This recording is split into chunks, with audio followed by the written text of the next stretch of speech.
a glamorous life, a beautiful romance, and a chilling end.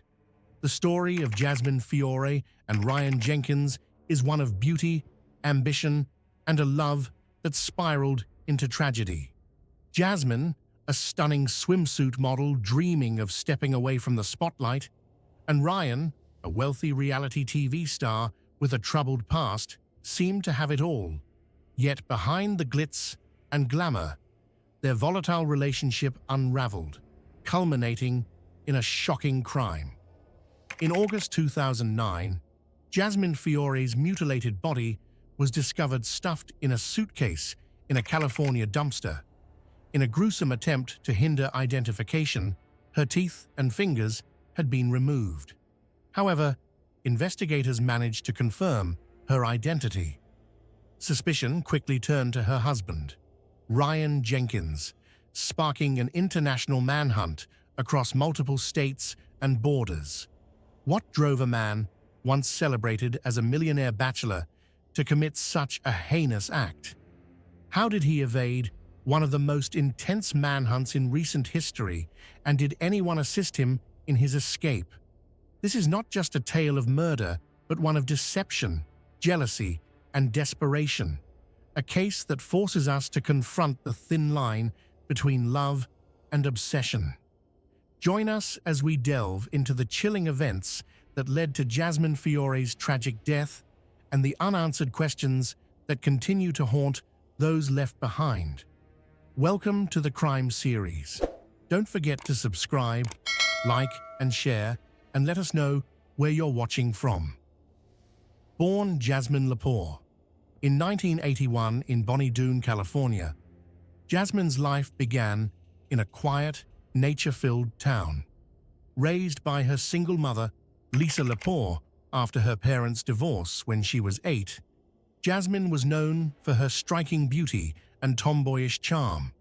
From a young age, she displayed a strong work ethic, helping her mother with chores and working at a local grocery store. These experiences shaped her sense of responsibility and determination. Despite her small-town roots, Jasmine dreamed of a bigger life. Her bond with her mother was deeply influential, with Lisa playing a pivotal role in nurturing her daughter's ambitions. Friends describe Jasmine as kind-hearted yet fiercely determined, qualities that would later define her career. After high school, Jasmine set her sights on Los Angeles, believing she could carve a niche for herself in the modeling world.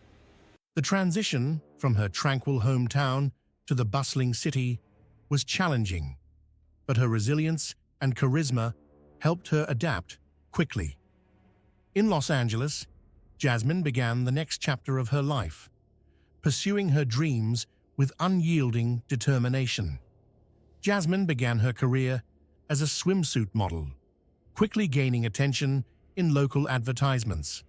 Her stunning looks and magnetic personality made her a sought-after figure for promotional events, including high-profile gigs for Playboy. Despite her rising success, Jasmine remained grounded, frequently visiting Bonnie Doon to reconnect with her mother and her roots. However, modeling was only the beginning for her. She had ambitious plans for her future.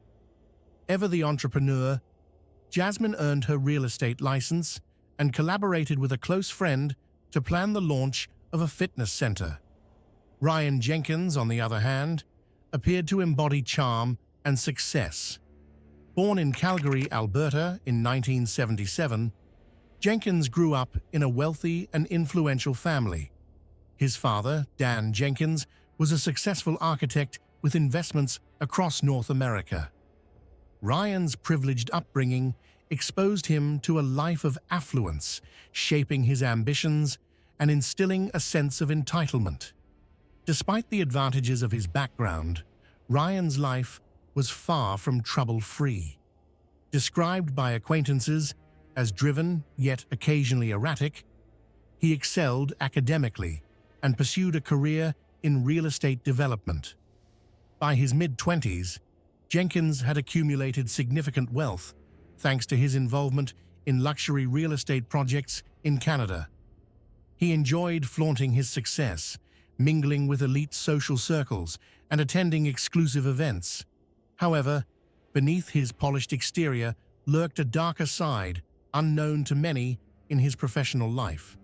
In 2005, Jenkins was charged with assault then-girlfriend Faye Jewell in Calgary. Court records detail a violent incident in which Jenkins struck and pushed Jewell during an argument, leaving her with visible injuries. Convicted of assault, Jenkins was sentenced to 15 months of probation and mandatory anger management counseling. Despite the gravity of the offense, his social standing and career faced minimal repercussions. Later, Jenkins sought to boost his public image by joining the reality TV show Megan Wants a Millionaire. Produced by 51 Minds Entertainment and aired on VH1, the series featured affluent bachelors vying for the affections of former Playboy model Megan Hauserman. Jenkins was introduced as a suave and successful real estate developer with a net worth exceeding $2.5 million. His on-screen persona, dubbed the Smooth Operator, quickly made him a standout contestant. Yet behind the scenes, Jenkins exhibited troubling behavior that raised concerns among production staff and fellow participants. Christopher Catalano, a senior casting director for Megan Wants a Millionaire, later expressed unease about Ryan Jenkins during filming. There was something about him that didn't sit right, Catalano admitted in a 2020 interview. Despite these concerns, Jenkins remained on the show and advanced to the final contenders for Megan's affection.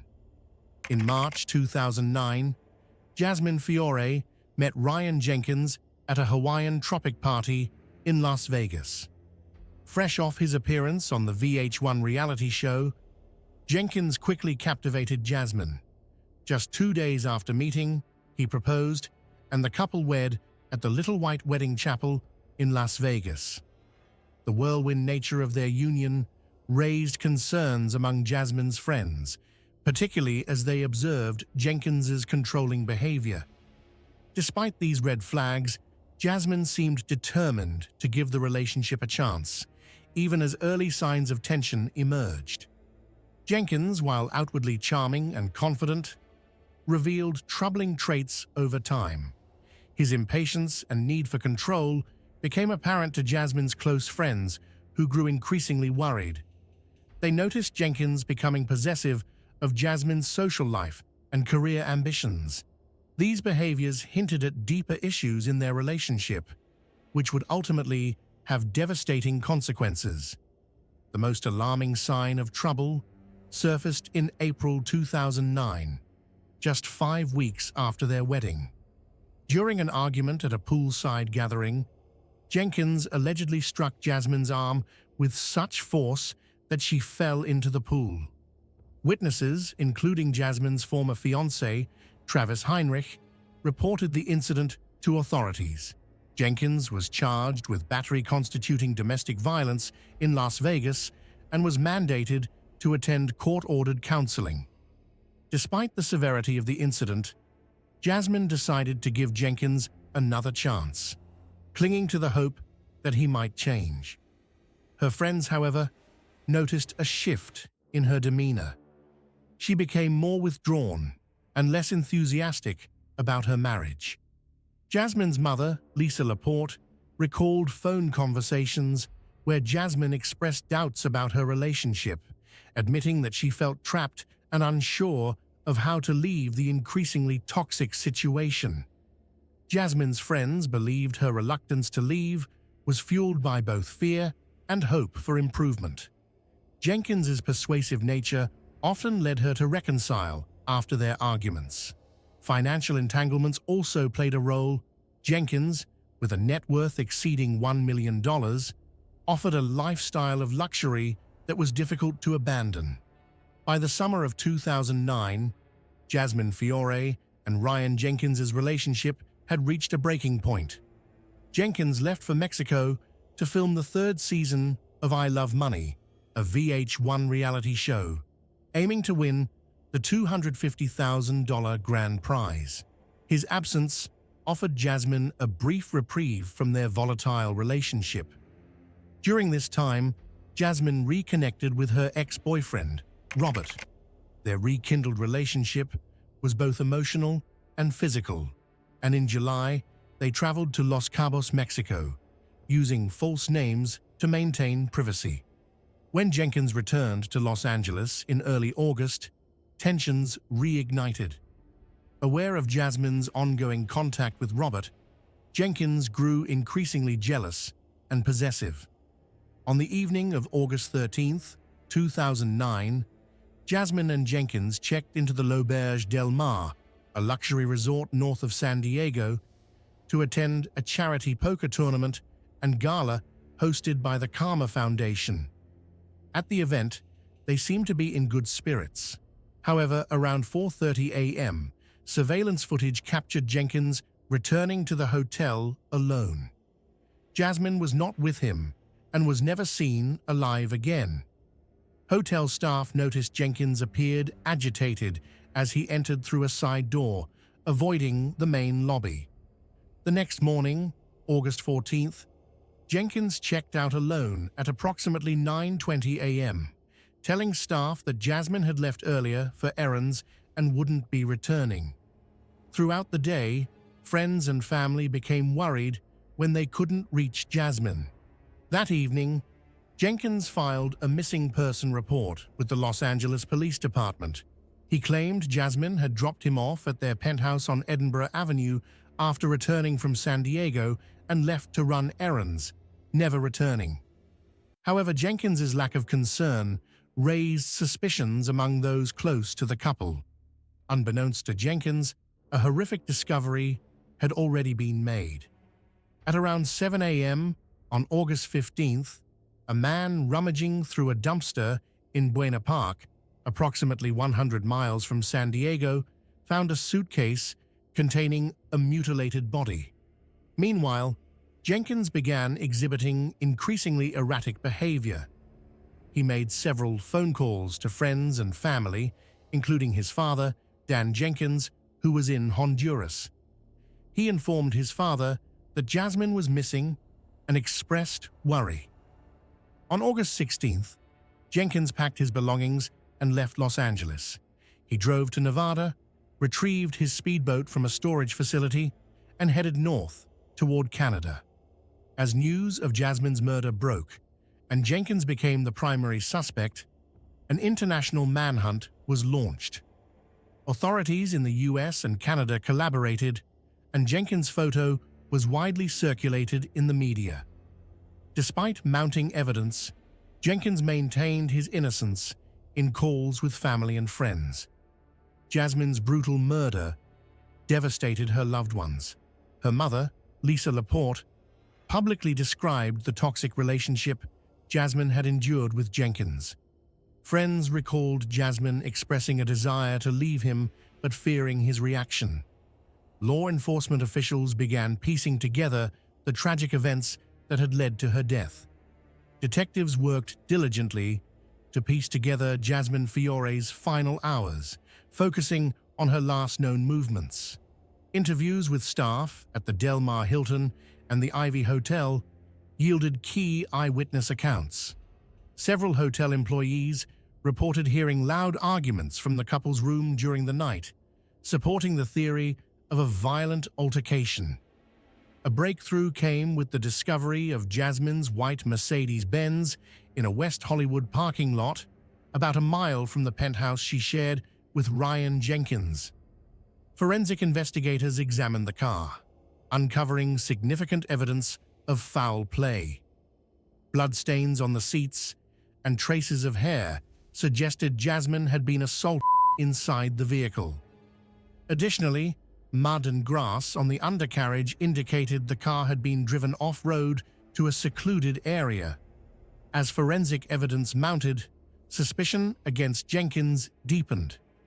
On August 18th, just 3 days after Jenkins reported Jasmine missing, The Orange County Coroner's Office officially identified the body found in the dumpster as Jasmine Fiore. Despite the gruesome measures taken to conceal her identity, her teeth and fingertips had been removed. Investigators confirmed it using the serial numbers on her breast implants. The brutality of the crime shocked even seasoned detectives. Jasmine had been strangled, dismembered, and stuffed into a suitcase before being discarded. Meanwhile, Jenkins eluded authorities.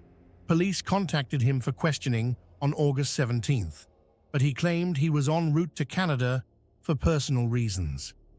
By August 20th, when an arrest warrant was issued, Jenkins had disappeared. His swift departure from Los Angeles and attempts to cross the border by boat pointed to a deliberate effort to evade capture. Law enforcement agencies, including the U.S. Marshals and the Royal Canadian Mounted Police, RCMP, collaborated to track Jenkins's movements.